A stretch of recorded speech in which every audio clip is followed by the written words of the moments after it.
আসসালামু আলাইকুম প্রিয় দর্শক, আশা করি সবাই ভালোই আছেন। আপনাদের দোয়ায় আমিও ভালো আছি। প্রিয় দর্শক, আপনারা অনেকে আমাকে জিজ্ঞেস করেছেন বা প্রশ্ন করেছেন যে এক সাইডে আমি নিজে এবং আরেক সাইডে আমার মোবাইল স্ক্রিন, এই ভিডিওটা আমি কিভাবে তৈরি করি। তো প্রিয় দর্শক, আমি আপনাদেরকে আজকে এখন দেখাবো যে আমি সেই ভিডিওটা কিভাবে তৈরি করি।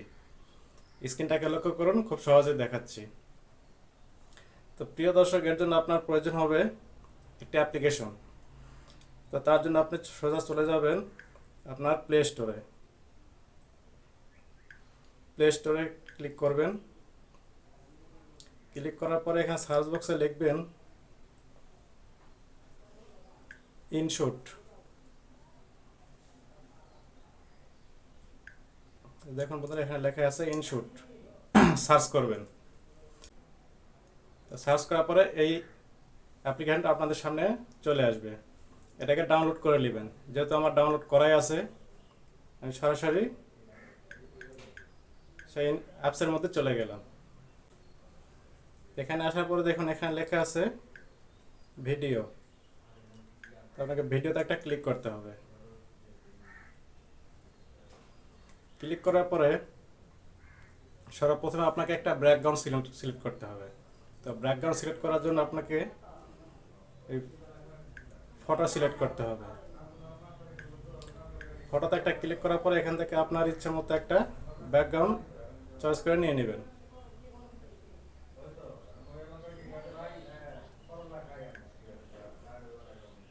তা আমি আমার পছন্দ মতো আমি এই ব্যাকগ্রাউন্ডটা সিলেক্ট করে নিলাম। এখানে একটা ক্লিক করলাম। ক্লিক করার পরে এখানে দেখুন টিক মার্ক দেওয়া আছে, এখানে একটা ক্লিক করবেন। এখানে একটা ক্লিক করলাম।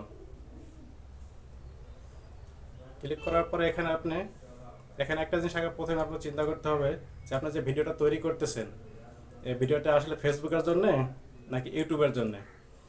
তো তার জন্য আপনাকে কি করতে হবে, এই অপশন একটা ক্লিক করতে হবে। ক্লিক করলে এখানে দেখুন 1:1, এটা হচ্ছে ফেসবুকের জন্য। 60:9, এটা হচ্ছে ইউটিউবের জন্য। ক্লিক করে এখানে দেখুন টিক মার্ক দেওয়া আছে, এখানে একটা ক্লিক করতে হবে। ক্লিক করার আগে আরেকটা জিনিস দেখতে হবে, আবার এই অপশনে চলে আসেন। এখানে ফুল স্ক্রিন, এটাকে আপনার ফুল স্ক্রিন করার জন্য এই অপশনটাতে একটা ক্লিক করতে হবে। ক্লিক করলে এটা ফুল স্ক্রিন হয়ে যাবে। তারপর এখানে টিক মার্কে একটা ক্লিক করে দিন। ক্লিক করার পরে এখানে দেখুন এটা মাত্র আছে 5 সেকেন্ড। তো আপনার ভিডিওটি যত বড় হবে আপনাকে এই ব্যাকগ্রাউন্ডটি ততই লম্বা করতে হবে। তো তার জন্য আপনার কি করতে হবে, এখানে দেখুন এই যে তীর আইকন আছে, এখানে চাপ দিয়ে ধরে এটাকে লম্বা করতে হবে, বড় করে নিতে হবে। তো আমি এটা বড় করে নিচ্ছি। আপনার যতটুকু প্রয়োজন ততটুকুই লম্বা করে নেবেন।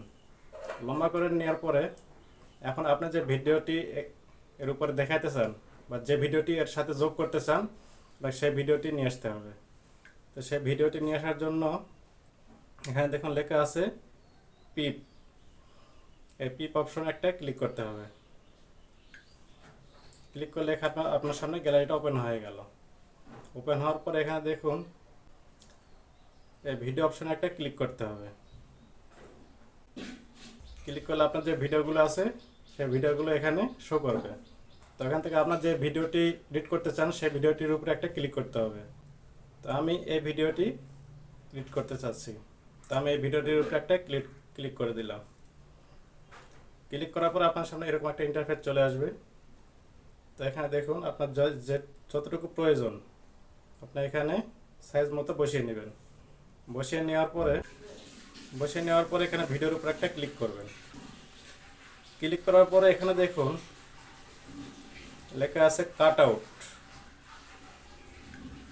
এখানে লেখা আছে কাট আউট, এখানে লেখা আছে ক্রোমা কি। ক্রোমা কিতে চাপ দিলে হবে কি, ক্রোমা কি হচ্ছে ম্যানুয়ালি ভাবে আপনার ব্যাকগ্রাউন্ডটা রিমুভ করতে হবে। আর কাট আউটে যখন ক্লিক করবেন এটা অটোমেটিক নেটের মাধ্যমে আপনার ব্যাকগ্রাউন্ডটা রিমুভ হয়ে যাবে। তো আমি কাট আউটে একটা ক্লিক করে দিলাম। এই দেখুন বন্ধুরা, কাট আউটে ক্লিক করার পর আমার পিসের ব্যাকগ্রাউন্ডটি রিমুভ হয়ে গেল। তো রিমুভ হওয়ার পরে এখানে আবার আপনাকে এটা জায়গা মতো বসায় নিতে হবে সাইজ করে।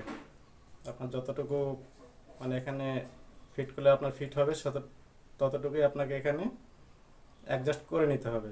এটা আপনার নিজের মতো করে অ্যাডজাস্ট করে নিতে হবে। অ্যাডজাস্ট করে নেওয়ার পরে এখানে আপনি যে আরও একটি ভিডিও বা স্ক্রিন রেকর্ড যেটা আপনি যোগ করবেন, তো তার জন্য আপনাকে আবার এই ফ্লিপ অপশনে একটা ক্লিক করতে হবে। যেখানে দেখুন ফ্লিপ, এই ফ্লিপ অপশনে একটা ক্লিক করতে হবে। ক্লিক করার পর আবার আপনার সামনে এরকম যতগুলো আপনার গ্যালারিতে ভিডিও আছে এগুলো আবার শো করবে। তো আপনি যে স্ক্রিনটা রেকর্ড করে রেখেছেন সেই স্ক্রিনের ভিডিওটি এখানে সিলেক্ট করতে হবে।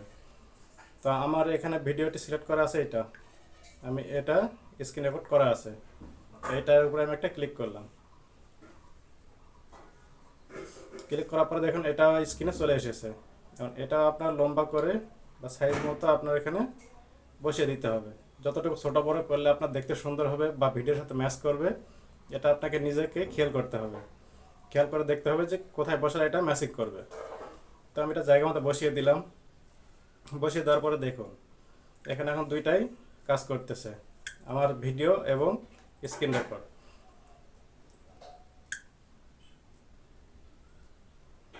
তো প্রিয় বন্ধুরা, এখানে এখন আপনাকে একটা জিনিস লক্ষ্য করতে হবে, আপনি যে স্ক্রিন রেকর্ডটা দিয়েছেন এবং আপনার যে ভিডিওটা দিয়েছেন দুটার সাথে মিল থাকতে হবে। তো মিল রাখার জন্য আপনাকে ভিডিওটির মাঝে মধ্যে যখন যেখানে কাটার প্রয়োজন হবে এটা আপনাকে কেটে নিতে হবে। তো প্রিয় বন্ধুরা, ভিডিওটি আজকের মতো এ পর্যন্তই। ভিডিওটি কেমন লাগলো তা অবশ্যই কমেন্ট করে জানাবেন। এবং যদি কোনো ভুলভ্রান্তি হয়ে থাকে বা নতুন কোনো সাজেশন থাকে অবশ্যই তা জানাতে পারেন। এবং যদি কারো উপকার হয়ে থাকে অবশ্যই একটা লাইক, কমেন্ট, শেয়ার করবেন।